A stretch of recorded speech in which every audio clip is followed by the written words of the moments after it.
Everyone, welcome back to Crypto Cash. Thanks again for joining me here. Hope you're having a fantastic day. Taking a quick look here at Algorand. Get a lot of requests for this, of course, but in my request section, I believe somebody had asked for me to cover Algorand. If I recall correctly, it was, drum roll please, where are you at? There we go, Matilda. I found it, link down there. Thanks, Matilda, for the request. And again, I try to cover as much as I can. Sometimes I may not get to it right away, but I do want to say congrats regardless to our community members. Nice profits here from XRP, 44%, OGN 143, Polkadot 78, COP 253, Litecoin 65, SHIB 174, Solana 82, Crow 46. That was in the last 24 hours or less, basically 18 hours. Nice profits there, folks. We're considering it long for Algorand. Just got to double check a few key factors. When I say we're considering it, it was an ask, of course, if we were going to take one, and we're going to find out here if this is worth a swing trade or not. So what we like to look at is a few key factors, of course. These are fib levels and potential Elliott Wave pullback patterns. If this is the top, we could be experiencing ABC moving forward, basically just implying two lower lows and a lower high. But if we look at Algorand here on the back end, we can double check and start with liquidation levels and see what the looks like in the last 7 days. And there is more longs than shorts at this exact given time. Now, does that mean that the shorts are going to get destroyed because we're close to the price action, or we have more longs? Is that the momentum? Truth is, nobody really knows, but statistically, we are closer to the higher point here, so the upper level of I guess you could say liquidation could get swept. But there's a heavier amount down below too. So a lot of times the heavier amount tells you there's support levels close to that. And generally speaking, most liquidation levels occur at key level supports and or fib levels. So we're going to pay attention to 18 cents. That's one of the areas. And of course, 24.5 cents is the next. So 18 cents is this guy right here, just to give you perspective on where the heaviest amount of liquidation is. Okay. And then we also have, was it 24.5, if I saw correctly? Right there. Okay, so we're in between a pretty wide range of liquidation. Okay, so again, is it going to go either way? Hard to say, but just something to kind of understand there, because liquidation levels are typically the price pulls towards those levels a lot of times.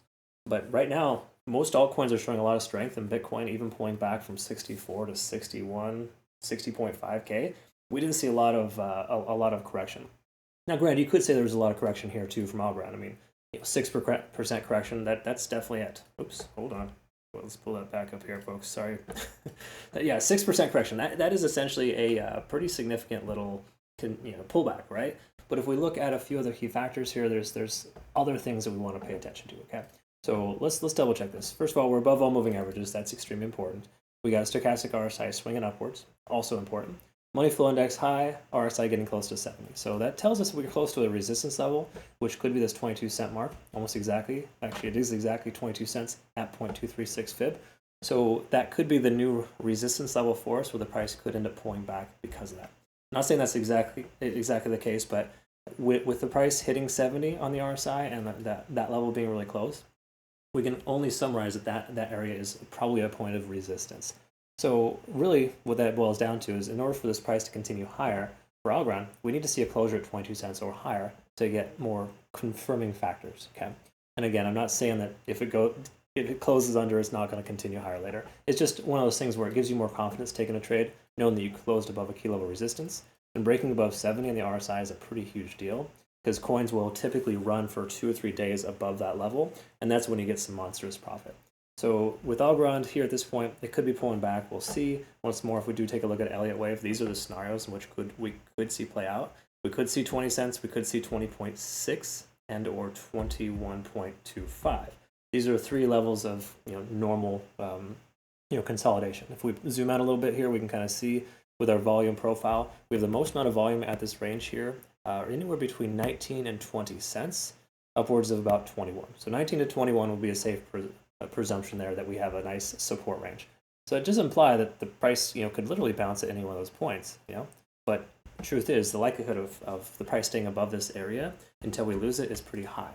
In other words, if the price does end up pulling back, that's only a 10% correction here, whereas you instead of shorting, I would say consider longs at any one of these levels. Okay, I don't really recommend shorting in this market right now, because I mean, look at this here. This wasn't that big of a correction. I know it sounds like a lot, but 7% isn't much for an altcoin when Bitcoin is pulling back by the margin that it did.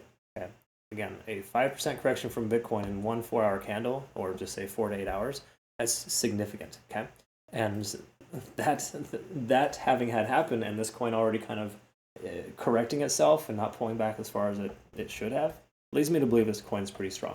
Granted, most altcoins are exuding similar behaviors. Bitcoin dominance is down, altcoin dominance is up. There's a lot of reasons why the prices are holding, but still, just you're much better off taking longs than shorts. I guess that's the long story short. Funny, long story short, it kind of works out. Okay, so 4-hour time frame here. What are we looking at? Well, we're over 50 on the RSI. That's a big deal for me. I like to stay between 50 and 70. Stochastic RSI is swinging down, so we could see that continuation of momentum to the downside, which we're seeing so far. If we do end up, excuse me, diverging from the MACD here, then we could very well see the price continue lower. But for right now, between now and then, I wouldn't say this is dire straits by any stretch. We're not in bad shape. I think we have likelihood of bounce.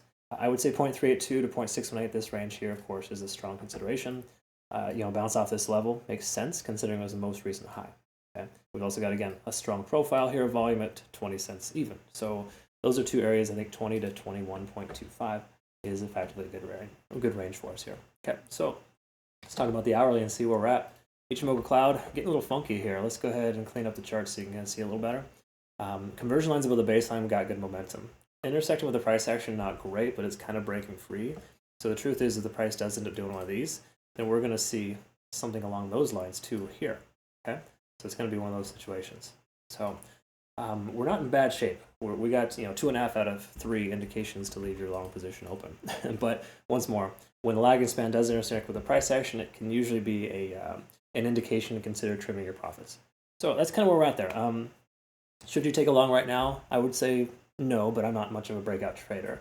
I'm also not much of a short to the support level person either. So to me, shorting to 20 cents makes 0 sense because of the simple fact that we have such momentum in the market.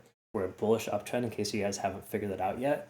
And having said all of that, you put it all together and there's more statistical probability the price goes up than down. Can it go down further? Yes. But will it go down tremendously far? Probably not until we lose a key level support for Bitcoin. And that would probably be dropping to the 60 to 57K range. So between now and then, I think we're in good shape. Most alts are going to have much more propensity for profits on the way up than they are on the way down. All right, that's it right there in a nutshell, folks. Other than that, make sure you check out Bitunix, phenomenal exchange, link down below. No KYC or VPN required. Our community members are loving them, and I love them too because they take good care of our community. Also, too, you get some nice rewards if you use my link to register. Also eligible for trading competitions. Our first trading competition is coming up here in 1 week. I think March 8th, if I'm not mistaken, and you can effectively get what I think is a $10,000 prize pool split amongst, I think only about 300 traders that we have so far registered. So check it out in your own time.